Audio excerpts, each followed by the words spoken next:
Good day everyone. For today's video we will be featuring Halloween stories. Have a nice day and enjoy all the stories.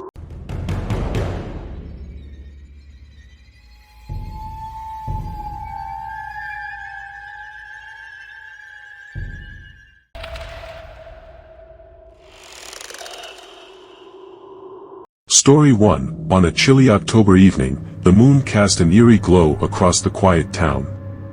Halloween decorations adorned the streets, but something felt off. Everywhere you walked, a lingering feeling of being watched sent shivers down your spine. As Sarah made her way home from work, she couldn't shake the uneasy sensation. Behind her, she could hear soft whispers and the sound of footsteps, but whenever she turned around, there was no one in sight. Her heart raced as her imagination ran wild with thoughts of ghosts and ghouls lurking in the shadows. Determined to dismiss her fears, Sarah quickened her pace. But the feeling of being watched only grew stronger. A gust of wind rustled the leaves, and she could have sworn she heard a sinister laugh carried by the breeze. Her breath hitched, and she felt a cold sweat forming on her brow. Desperate for a respite from the feeling, Sarah spotted a small, dimly lit cafe up ahead. She pushed the door open, hoping the warm ambience would calm her nerves. Inside, the cafe was filled with people, but their faces were obscured in the dim light, making them appear as eerie silhouettes. As Sarah ordered her coffee, she couldn't help but glance over her shoulder every few minutes. The sensation of being watched hadn't left her, and now she was convinced that the cafe patrons were staring at her with malevolent intent. The hairs on the back of her neck stood on end as she tried to find solace in her cup of hot coffee. Feeling increasingly trapped, Sarah decided to leave the cafe. She stepped outside, trying to shake off the unsettling feeling that hung heavy in the air. But as she walked down the moonlit streets, the feeling returned, stronger than ever. The town had transformed into a haunted maze of ghostly presence. Every flickering street lamp, every shuttered window, seemed to hold a pair of invisible eyes fixed on Sarah.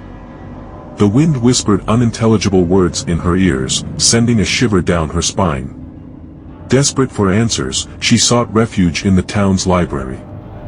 As she stepped inside, the musty smell of old books filled her nostrils. The librarian, an elderly gentleman with a hunched back, gave her a knowing smile as she nervously explained her predicament. "Ah, my dear," he said with a cryptic tone, "on this haunted night, the spirits awaken. They yearn to make their presence known, to send a shiver down the spines of the living. But fear not, for they mean you no harm." Sarah's heart raced as she listened to his words. How could she find comfort in the presence of spirits watching her every move? Yet, there was something strangely calming about the librarian's assurance. As she left the library and walked back into the cool night air, Sarah decided to embrace the feeling of being watched. She let her senses open up to the unseen world, allowing the spirits to weave their supernatural web around her. Instead of fear, she felt a strange connection, as if she was part of something bigger and more mysterious. As the night wore on and the October moon reached its zenith, the sensation of being watched gradually faded away. The spirits seemed to have fulfilled their purpose, leaving Sarah with a newfound sense of wonder and appreciation for the supernatural. From that night forward, Sarah became more attuned to the hidden realm. She embraced the eerie beauty and thrill that came with the knowledge that even in the darkest corners, there was always something or someone watching.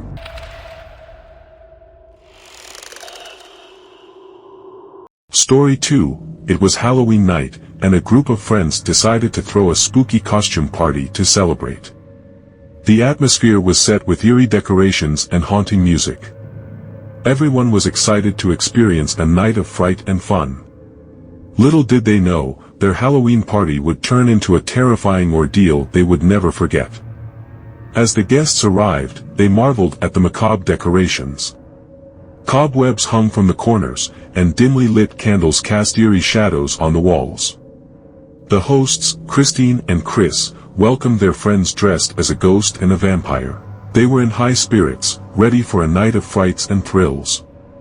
As the party kicked off, the music grew louder, filling the room with a haunting melody.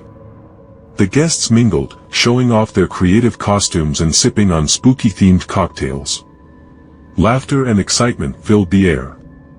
Suddenly, the door swung open, and a cold gust of wind swept through the room, extinguishing the candles. The music stopped abruptly, leaving the partygoers in stunned silence. They turned to see a group of strangers entering the house.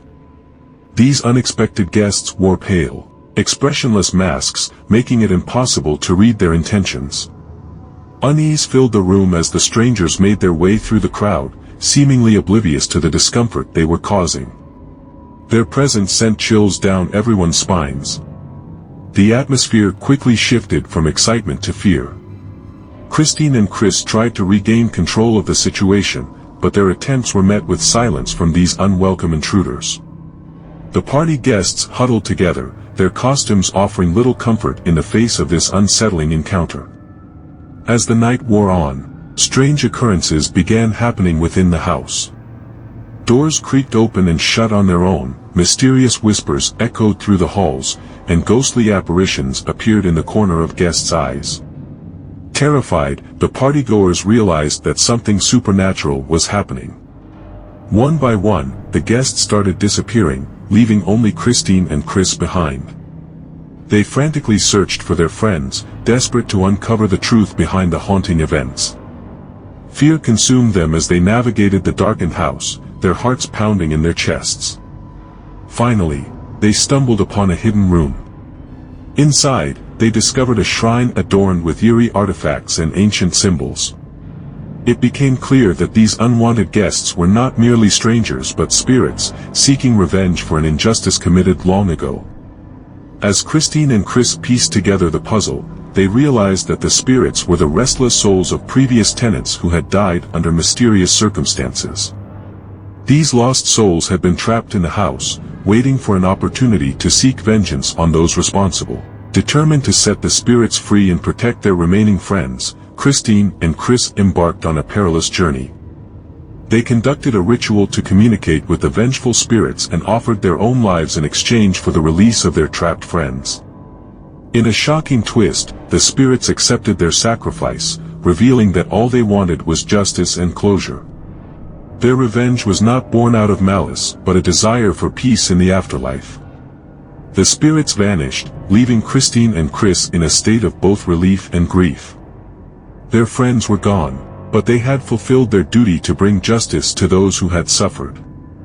As dawn approached, they were left to contemplate the harrowing night they had experienced. The Halloween party, once intended to be a night of laughter and joy, had turned into a nightmare beyond their wildest imagination. The memory of that haunting night would stay with them forever, reminding them of the existence of a world beyond the living, a world of spirits and the lingering echoes of past injustices.